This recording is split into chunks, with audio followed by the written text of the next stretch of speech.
C'était une décision qui probablement était la décision la plus difficile parce qu'on ne savait pas si on voulait garder 4, 3 ou 4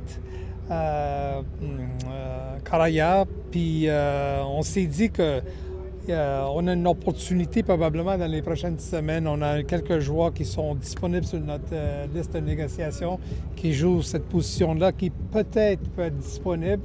Puis on va monter un petit peu de patience envers ces joueurs-là. Puis on va aller avec 3 carrières, puis les 3 qui vont être habillés pour le match contre Hamilton. Ça reste que les 2, en général, ont eu des moments où ils ont bien paru, mais on sentait qu'on avait une autre solution, une autre piste de solution sur la liste des négociations.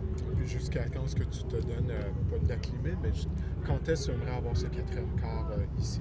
Là, j'aimerais l'avoir aujourd'hui si c'est possible, mais il ne sera pas là aujourd'hui. Alors il faut montrer un petit peu de patience. On connaît comment la liste des négociations fonctionne. Des fois, il arrive dans quelques semaines, des fois ça prend quelques années. Alors je pense pas que c'est une question d'années, là, mais c'est un sujet qu'on va regarder près, puis on va l'adresser assez souvent là, pendant les prochaines semaines, en espérant qu'on peut aller chercher celui-là qu'on vise.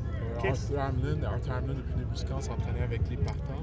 Puis là, les Beauchemin, des répétitions avec les partants.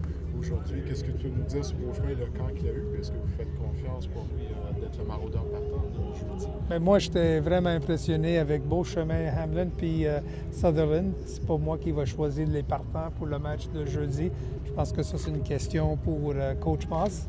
Mais je suis presque convaincu que les 3 vont faire partie des 45 qui vont s'habiller puis qui vont faire le voyage à Hamilton. C'est vraiment une luxe qu'on a. On est vraiment gâtés d'avoir 3 excellents joueurs, puis les 3 vont contribuer pour nous cette année. Arnaud, pour revenir à Arnaud Desjardins, qu'est-ce qu'il aurait pu faire de plus pour se trouver une place sur l'équipe de réserve, l'équipe d'entraînement? Bien, je dirais peut-être la prise de décision. Je pense que le niveau était un petit peu plus vite qu'il est habitué. Je pense que le fait qu'il s'est pointé au camp, puis c'était pas sa faute, à une semaine avant la fin du camp ou une semaine et quelques jours, ça n'a pas aidé son cas. Mais je dirais la prise de décision. Puis comme j'ai dit, quand on regarde les carrières qu'on a ici actuellement, puis peut-être quelques-uns qui peuvent se pointer chez nous dans les prochaines semaines, c'est ça que je souhaite. C'est sûr que ça lui a compliqué un petit peu la vie. Brown, vous ne l'avez pas vu beaucoup durant le camp parce qu'il était blessé. Qu'est-ce qui vous fait croire qu'il peut être un gars? C'est quelqu'un qui a passé un petit peu de temps dans la NFL. C'est sûr qu'il n'y a pas eu le camp qu'on s'attendait à cause d'une blessure.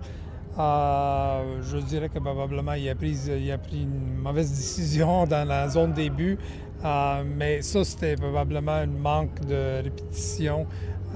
Puis je suis convaincu que s'il peut continuer de pratiquer et de s'améliorer, il peut être une option très valide pour nous au poste de carrière comme numéro 3. J'ai compté 41 joueurs qui étaient sur la formation des Alouettes en fin de saison l'année dernière qui sont de retour. Certains se retrouvent même sur l'équipe de réserve alors qu'ils étaient dans la formation contre la Saskatchewan. Il me semble que c'est beaucoup. C'est que c'était de ramener autant de joueurs que ça, d'avoir si peu de chandails à remplir. Est-ce que c'est surprenant? Bien, nous sommes plus en 2023. Écoute, on a bâti cette équipe-là, on a identifié plusieurs joueurs, que ce soit sur de la frontière ou parmi notre repêchage. Alors, on a identifié un noyau très intéressant qu'on pense qu'on peut continuer de gagner des matchs avec. Puis, il ne faut pas oublier non plus les ajouts comme Dubois, puis Doc Stater, puis Knoll. C'est des joueurs d'expérience, des bons joueurs canadiens qui vont nous aider avec notre contenu canadien. Puis, comme je dis, on a une équipe, même une équipe jeune, mais une équipe qui a beaucoup vécu les 3 dernières années. Alors, ça ne donnait pas de faire des gros changements. On comprend que Hollins et Stearns vont remplacer Mac et Rambo. C'est quoi ton niveau de confiance par rapport à ce groupe de receveurs-là cette année? Moi, je suis très confiant avec les deux. Moi j'ai hâte de les voir jouer jeudi. Stearns a eu un très, très bon camp. Puis je dirais aussi que probablement notre identité à l'attaque va changer un petit peu. Tu l'as vu un petit peu avec les 2 matchs au concours, avec les porteurs. Alors, si jamais nos entraîneurs décident d'avoir un gars comme Scott puis Tice sur le terrain ou dans la formation, ça peut être beaucoup pour une défensive de défendre. C'est la joue au sol avec ces 2 porteurs puis la brigade de receveurs qu'on a. Quand on regarde les gars qui étaient partants pour le premier match préparatoire puis l'équipe qu'on a à l'entraînement aujourd'hui, il n'y a pas eu beaucoup de gars qui ont percé vraiment la formation. Est-ce que c'était des long shots pour tout le monde ou c'est plus il y a eu des déceptions peut-être dans les gars que vous avez vus au camp? Non, je ne pense pas que c'était une déception. Comme j'ai dit, ça c'est une équipe qu'on a en place là, depuis quelques années, qu'on était capable d'aller chercher quelques pièces, que ce soit des Américains, que ce soit des Canadiens.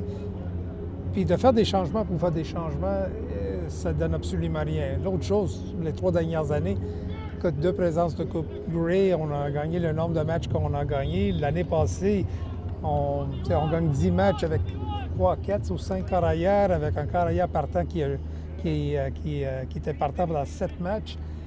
Alors, il faut faire attention des fois de faire des changements. Puis comme j'ai dit, c'est une équipe assez jeune, alors on va leur donner une opportunité, c'est une fenêtre pour eux. Je ne sais pas combien de temps ça va durer, peut-être 2-3 ans, 4 ans, on verra. Mais on est très à l'aise avec les joueurs qu'on a entre nos mains actuellement. Pour revenir sur tes 3 DB canadiens qui pourraient obtenir du temps de jeu, devraient être en uniforme jeudi contre Hamilton, ça vient après un départ important quand même en position en plus de safety avec Marc-Antoine qui est parti cet hiver. Vous avez investi des choix au repêchage dans les dernières années sur des joueurs de talent canadien. Vous avez eu la main heureuse au repêchage. Est-ce que tu as l'impression que ton talent canadien là, est vraiment dans l'élite de la Ligue en ce moment? Je dirais que c'est toujours difficile de dire que nous sommes parmi les meilleurs dans le circuit concernant le contenu canadien, mais je devrais dire que je suis assez confiant qu'on est dans les top 3. Mais j'adore le contenu canadien qu'on a ici, honnêtement. Puis je souhaite que peut-être dans les prochains mois, on peut en ajouter aussi un ou deux au contenu canadien. Alors, on a travaillé fort. C'est aussi pourquoi ça ne donne absolument rien de changer pour changer.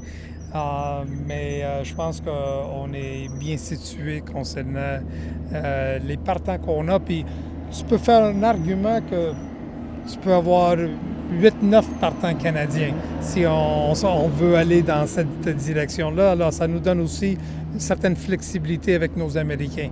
Alors, puis on va en avoir besoin pendant l'année parce que nous sommes conscients que ce pas les mêmes 45 joueurs qui vont s'habiller pour les 18 matchs.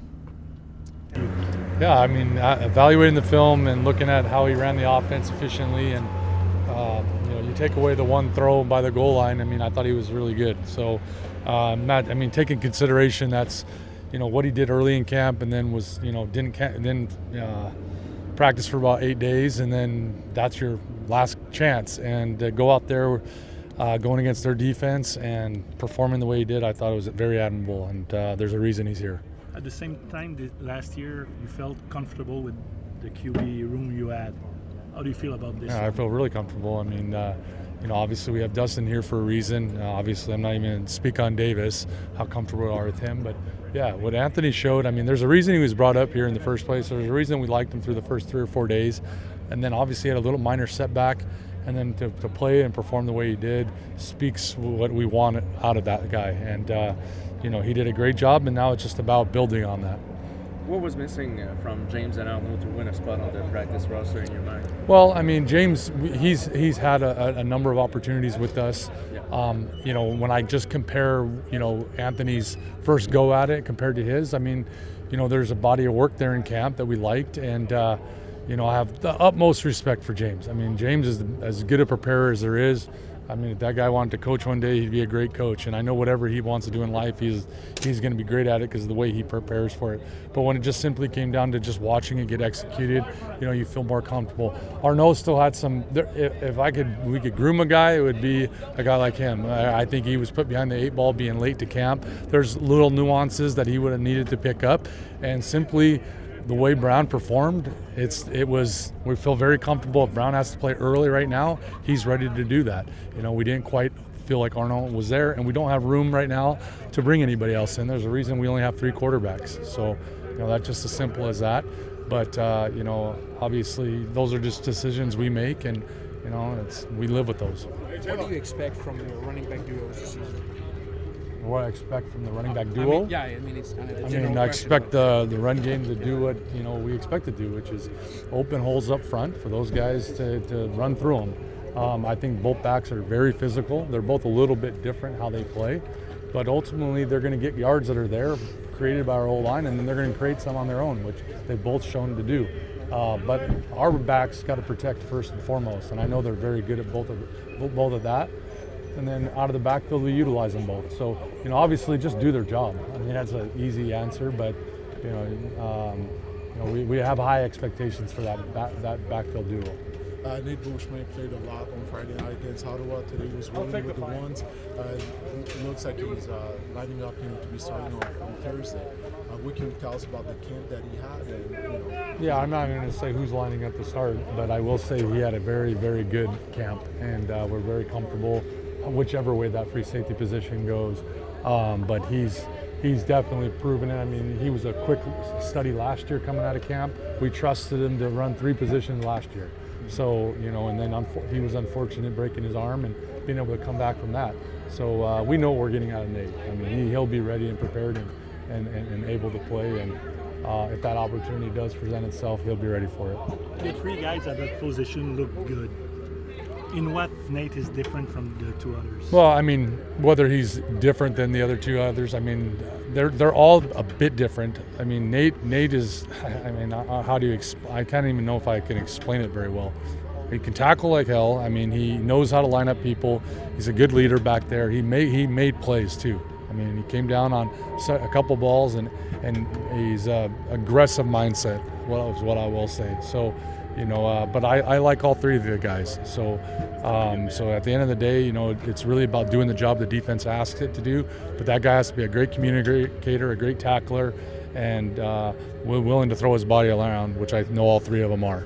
We often talk about a team being different from year to year. You bring back more than 40 people from the end of last season. It almost looks like the same team in progression.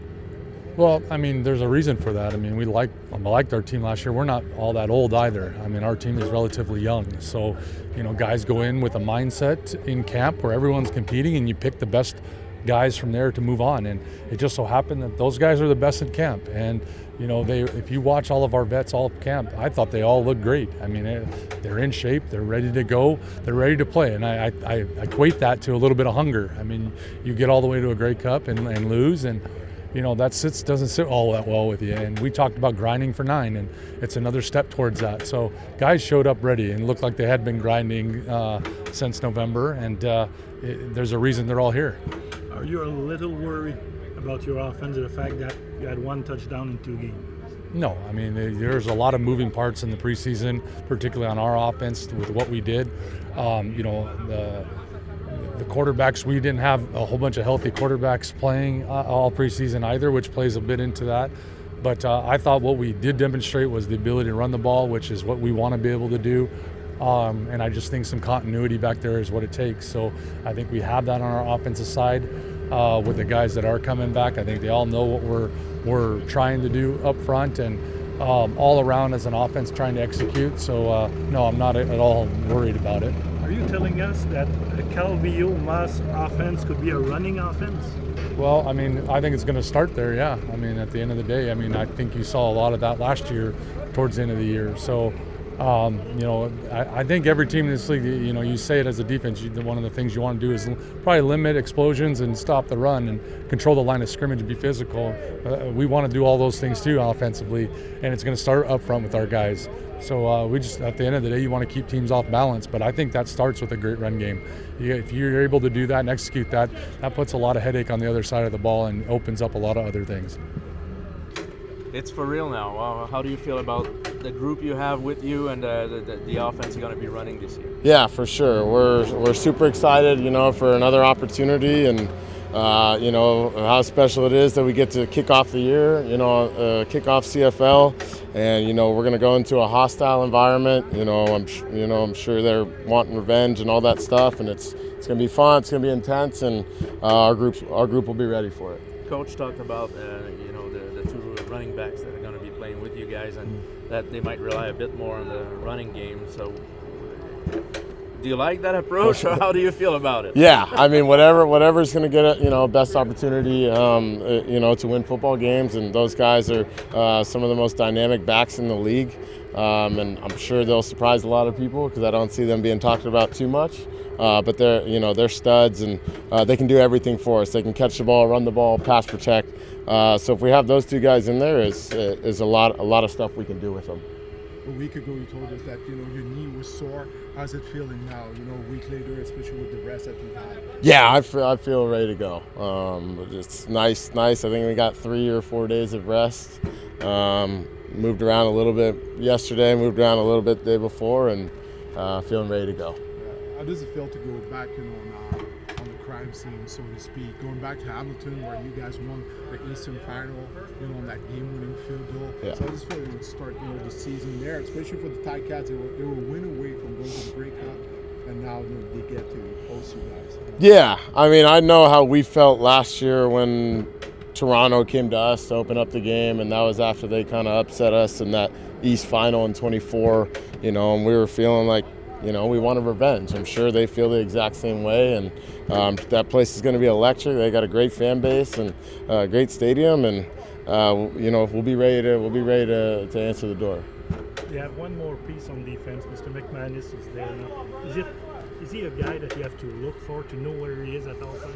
I think he's just going to show up, right? He's a great. Sorry, I mean that in the best way possible. He's going to show up like you don't have to look for him because he's going to be around the ball often. You know what I mean? He's a heck of a player. He's a veteran, and he's super smart. He's a guy who's always like sniffing out screen plays and stuff. So always excited to go against him. He's a stud. And going after 7 plays you were in the first preseason game, are you ready? Yeah, I'm ready to go. You talked about the hostile territory. You seem to thrive on that, particularly in the East Final in Hamilton. Like, what is it about that that gets you kind of going? Yeah, I just think it's it's stuff that you dream about all the time, playing in front of people that may not necessarily like you or don't want you to do well, and just proving people wrong, and they might not even think that, but that's just the mentality you have usually on the road, and again, they have such a great fan base, and they're so intense. They're going to bring the juice, just like the Hamilton Tiger Cats themselves. But I think our group, we like that stuff, and we know we're going to get their best shot. We know we're going to get everyone's best shot, so it'll be fun. Personally, you seem to like that very much. Yeah, I mean, I do. I like when people doubt us. Maybe they do, maybe they don't. But it's always fun to just, be with the closest, be with the people closest to you, and it's us against the world in that aspect. I feel like everyone's asking about Hollins and Stearns, and they're new, and I get it, but how about having a healthy Philpott and Snead back after a career season last year? What do you think that you three what kind of damage could you guys do? Yeah, I mean, I think Stearns and Hollins have been great additions to us. Obviously, we had Hollins last year. He just had a more limited role because of how deep our receiving core was, but Hollins hasn't skipped a beat. Obviously, Stearns has been amazing. I think everyone's seen that in camp, but then you touched on it. Tyson looks as healthy as he ever has and looks as explosive as ever, and that's a scary sight. And Snead's Mr. Consistent. And then even, Cole Speaker, you're going to see him blossom into a massive role for us, and he's definitely turned some heads in camp for the people maybe, didn't exactly know what Cole Speaker was about. The O-line is the same as last year, so how easier does it make your job? Yeah, those are some of my best friends on the team as well, and I know how much they care about the run game and protecting me at quarterback and all that stuff. So I know I'm going to get their best every single time, and we've been playing long enough. It feels like we can have maybe not heated discussions, but we can, if there's a problem or we see something, we can the whole O-line unit and I can have a conversation.